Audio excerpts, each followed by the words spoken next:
Lara NTPC gate के सामने में बैठकर अपना अधिकार मांगने के लिए बैठे हुए हैं, धरना कर रहे हैं। पुनर्वास नीति के तहत ये नियम है, ये अधिकार दिए गए हैं कि आपको कहीं भी अधिग्रहण होता है उद्योग के लिए तो उसको उस ज़मीन के बदले उसको स्थायी नौकरी जीवन यापन करने के लिए प्रदान की जाएगी। 8 साल हो गए हम लोग अपने हक के लिए लड़ते हुए, और इस 8 साल में हमने कई बार हम लोगों ने आंदोलन किया है, धरना किया है, रैलियां की हैं, लेकिन एनटीपीसी हमेशा से उन धरना को दबाने का प्रयास करते आ रहा है, कुचलने का प्रयास करते आ रहा है, और कई बार वो सफल भी हुआ है। लेकिन उसके सफल होने के बाद भी हमारा मनोबल कभी टूटा नहीं है, क्योंकि हमारा हक जो हमें संविधान ने प्रदत्त किया है, हमें अपना मौलिक अधिकार प्राप्त करने का निकाल सकते हैं, शांतिपूर्ण रैली निकाल सकते हैं, धरना दे सकते हैं, परंतु ये शांतिपूर्ण रैली और धरना से भी एनटीपीसी प्रबंधन को जो है तकलीफ है। उस संविधान को आगे रखकर हम लोगों ने अपने हक के लिए हमेशा लड़ाई लड़ते आ रहे हैं, और जब तक हमें सफलता नहीं मिलेगी हमारी लड़ाई जारी रहेगी। आज हम एनटीपीसी लारा क्षेत्र में आए हैं, जहां इस क्षेत्र के जो भू विस्थापित हैं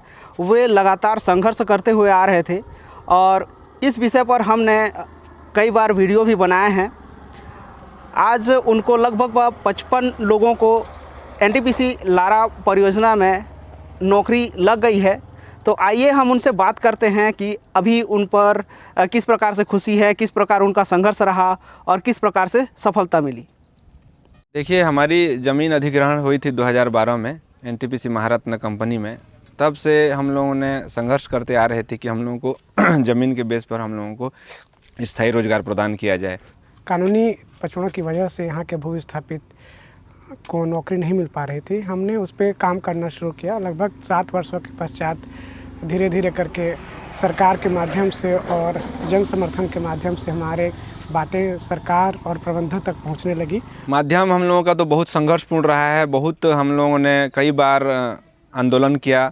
इन 12 सालों में सबसे लंबा आंदोलन भी रहा हम लोगों का 208 दिन का, और उसके बाद छोटे छोटे कई सारे आंदोलन, कैंडल मार्च, बहुत सारे आंदोलन हम लोगों ने किया। और हमारी मांगें 7 वर्षों के बाद अथक परिश्रम और संघर्ष के पश्चात हमारी मांग पूरी। माननीय मुख्यमंत्री महोदय और माननीय कलेक्टर महोदय जिन्होंने अहम किरदार निभाया और हम भूस्थापितों को नौकरी दी, इसके लिए हम तहे दिल से उन लोगों का आभार व्यक्त करते हुए, इसके लिए हम जितने भी हमारे सहयोगी हैं, जितने भी हमारे संघर्ष के साथी हैं, उन सभी को हम धन्यवाद देते हैं। तो हम लोग माध्यम बने और आज 55 लोगों का परिवार जो है खुशहाल है।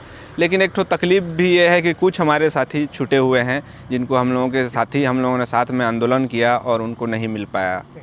साथ ही मैं उन सभी संघर्ष के साथियों को भी धन्यवाद देना चाहूँगा जिन्होंने हमें इस मुकाम तक पहुँचाया।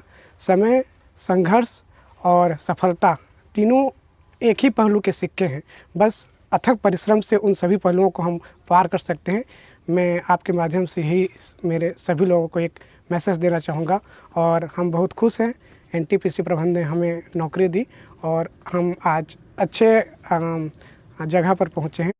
हमारे आंदोलन को एक नया आयाम देने में हमारे पत्रकार बंधुओं का भी बहुत योगदान रहा है। उन्होंने राज्य स्तर और देश स्तर में हमारे आवाज़ को बुलंद किया है, और साथ ही साथ ज़मीनी स्तर में भी हमारे लोगों को जागरूक करने का प्रयास किया है।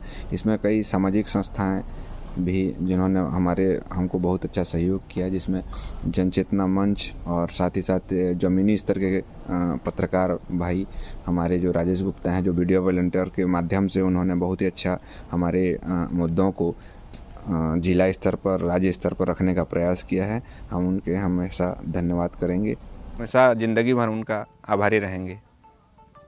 साथियों, जैसे आप लोगों ने इन युवाओं की बातों को सुना और देखा कि संघर्ष से किस प्रकार से जीत होती है, तो कहीं भी हार मानने की ज़रूरत नहीं है। आप संघर्ष लगातार करते रहिए, कहीं ना कहीं सफलता हासिल होती है।